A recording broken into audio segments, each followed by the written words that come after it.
நீ அவர்கிட்ட போய் கேளுன்ட்ட. புடிச்சு பேசினியா இல்லையா? நீ இப்ப இந்த விஷயத்தை எப்படி கொண்டு போவேன்னு எனக்கு தெரியும். என்ன பொம்பளை அமைதியா போ சொல்லு. போ சொல்லு. ஹாய் ஹலோ எல்லாருக்கும் வணக்கம் and welcome back to our channel. இது கண்டிப்பா எதிர்பார்த்த ஒண்ணுதான். வினை விதித்தவன் கண்டிப்பா வினை அறுப்பான், திணை விதித்தவன் திணை அறுப்பான். இதுல டவுட்டே கிடையாது. ஆக்சுவலா இந்த விஷயம் தற்போது பார்வதிக்கு நடந்துருச்சு. ஒரு நாள் ஒரு ப்ரொமோல கூட வெளியே வந்துச்சு. பார்வதி திவாகர் கிட்ட ரொம்ப தெளிவா சொல்லியிருந்தாங்க, அவன் அன்வான்டா டச் பண்றான், அது எனக்கு ரொம்ப நல்லா ஃபீல் ஆகுது அப்படின்ட்டு. இதை யார்கிட்ட சொன்னாங்க? பார்வதி கமருதீனை பத்தி திவாகர் கிட்ட பேசிட்டு இருந்தாங்க.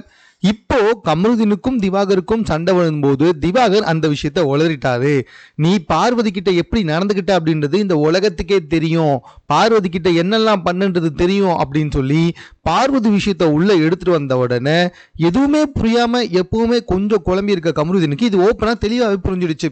உடனே போயிட்டு பார்வதி கிட்ட தெளிவா கேட்கிறாரு, நீ என்ன பத்தி திவாகர் கிட்ட என்ன சொன்ன அப்படின்னு சொல்லிட்டு. அதுக்கு பார்வதி ரொம்ப மப்பலும் மழுகளுமா இருக்காங்க. உங்களுக்குள்ள சண்டை, நீ எதுக்கு என்கிட்ட வந்துகிட்டு இருக்க, நீ தான் என்னை பத்தி அவர்கிட்ட ஏதோ சொல்லியிருக்க அப்படின்னு சொன்ன உடனே அப்போ வந்துட்டு பார்வதி மழுப்புறாங்க. இப்போ உனக்கு வந்துட்டு அவரு நான் வந்துட்டு அவர்கிட்ட திவாகர் கிட்ட என்ன சொன்னேன்ட்டு உனக்கு தெரியணும், அதனால தானே இப்போ என்கிட்ட வந்து சண்டை பிடிக்கிற அப்படின்ட்டு. ஆமா, அதுக்கு தான் அவர் வந்து கேட்டுக்கிட்டு இருக்காரு. ஏன்னா நீ கமருதீனை பத்தி தப்பா ஏதோ திவாகர் கிட்ட சொல்லியிருக்குன்றது கமருதீனுக்கு தெரிஞ்சிருச்சு. அதுக்காகத்தான் அவர் வந்து சொல்லிக்கிட்டு இருக்காரு. எல்லாத்துக்கும் மேல நான் உனக்கும் விருப்பப்பட்டு தானே பண்ணேன், நான் ஒன்றும் விருப்பம் இல்லாம எதுவுமே பேசலையே, விருப்பத்தோட தானே பேசினேன் அப்படின்னு சொல்லிட்டு கமருதீன் அந்த சரியான பாயிண்ட்டை வச்ச உடனே பார்வதிக்கு என்ன செய்யுதுன்னே தெரியல. ஒரு பக்கம் திவாகரை வந்து எச்சரிக்க முடியாது, ஏன்னா கமருதீன் முழுக்க கண்டுபிடிச்சிருவாரு. இந்த பக்கம் கமருதீனுக்கும் சப்போர்ட் பண்ண முடியாது, ஏன்னா விருப்பத்தோட தான் பண்ணாரு அப்படின்னு கமருதீன் சொல்லிட்டாருன்னா திவாகர் கிட்ட நம்ம பேசின எல்லாமே பொய்யாயிடும். ஸோ பார்வதி வசமா சிக்கிட்டாங்க, எதுவுமே பண்ண முடியாது. ஆனா அதுக்கப்புறம் போட்டாங்க பாருங்க ஒரு ஆக்டிங்கு வேற லெவலு. லிட்ரலி இப்போ என்னை ஈவ்டீசிங் பண்றான், லீகலி என்னை ஈவ்டீசிங் பண்றான் அப்படின்னு அவங்க சொல்ல மட்டும்தான் செய்யல. இப்போ என்னை புள்ளி பண்ணிக்கிட்டு இருக்கான் அப்படின்னு சொல்றாங்க பார்வதி. ஆனா பார்வதி கிட்ட ரொம்ப தெளிவா மறுபடியும் கமருதீன் கேட்ட கேள்வி என்னன்னா, விருப்பத்தோட தானே பேசினேன் அப்படின்றது மட்டும்தான். பார்வதி செக்மேட், தப்பிக்கிறதுக்கு வழியே கிடையாது.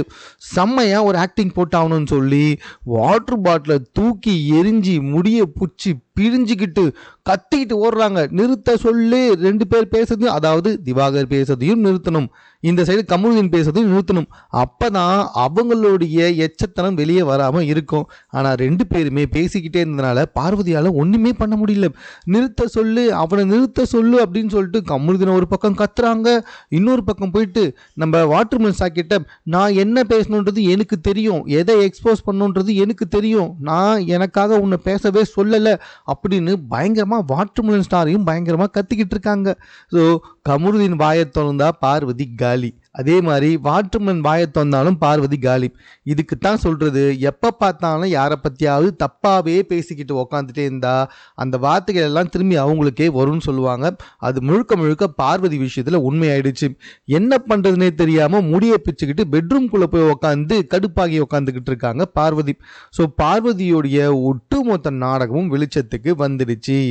ஸோ இது சம்பந்தமா உங்க கருத்து என்னன்றதை கமெண்ட்ல தெரியப்படுத்துங்க. மேலும் இது போன்ற செய்திகளை உடனுக்குடன் தெரிந்து கொள்வதற்கு சென்னை சேனலை சப்ஸ்கிரைப் பண்ணுங்க.